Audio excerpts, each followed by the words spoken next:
Hi అందరికీ. ఏం తింటున్నానో guess చేయండి చూద్దాం. నువ్వేం తింటే మాకెందుకు తల్లి అంటారా? సరేలేండి, కోపం ఎందుకు, నేనే చెప్తాను. బ్రెడ్ చీజ్ తింటున్నాను. జస్ట్ బ్రెడ్ చీజ్ అంతే.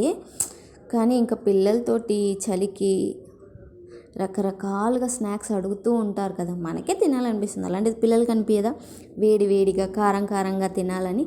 అందుకోసమనే చేశాను. వాళ్ళు స్కూల్ నుంచి రాగానే మనిషికి 2 bread slices, tummy full and super duper tasty అనమాట. వాళ్ళకి బాగా నచ్చింది. కానీ మీరు నమ్మరు, నిజంగా టేస్ట్ చాలా బాగుంది. మా చిత్తల్లియే కంప్లీట్గా తింటుంది అంటేనే మీరు అర్థం చేసుకోవచ్చు రెసిపీ ఎంత బాగుందో. స్కూల్ నుంచి రాగానే పిల్లలతో ఇదే కదా హెడేక్, స్నాక్ గోలా. సరే మరి మనమైతే ప్రాసెస్ చూసేద్దామా? మీరు పెద్ద ప్రాసెస్ అని ఏమీ అనుకోక్కర్లేదు.